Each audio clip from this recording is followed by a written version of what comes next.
Hi, Skip and Maureen Coomber here from Coomber Craft Wines Oceanside.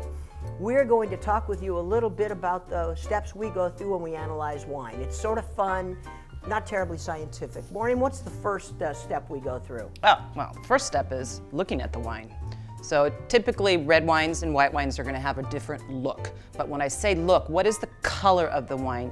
Generally speaking, I try and put it up against some type of light and I kind of put it on its side. And with red wines, what color, categories are there? Is it a red? Is it a claret? Is it a purple color? What is the color? And then whites, is it grassy? Is it golden?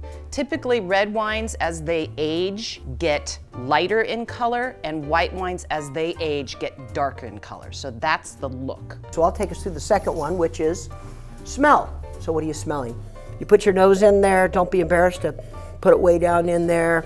Breathe deeply and slowly. What are you smelling? Are you smelling fruits? Are you smelling forest floor? As a general rule, European wines, which we call old world wines, and they smell like forest floor, herbs, whereas new world wines, any wine made anywhere in the world other than Europe, tend to be more fruit forward. And so that's the first marker. If you're trying to analyze in a blind taste testing, that's one of the first things you're going to look for when you smell. Now the third one, which is actually my personal favorite, is actually tasting the wine.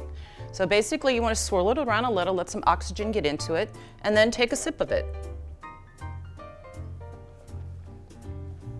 I generally let it swirl around a little bit, let my tongue really kind of get the texture and intensity or lack thereof of the wine. But really it's allowing your senses, which was your nose, and then your tongue, to completely either agree or disagree.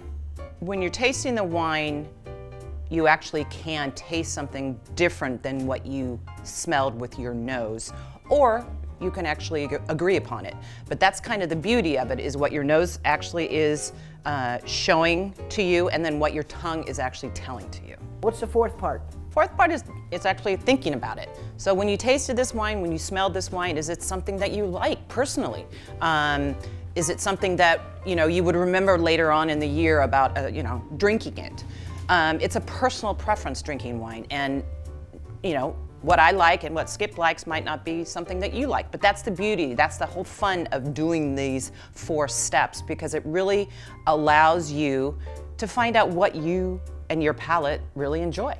So anyways, we really hope that you would come on in, taste some of these fantastic wines, join our wine club, be able to take 2 bottles home each month, have a great party the first of each month, and just become a member of our family.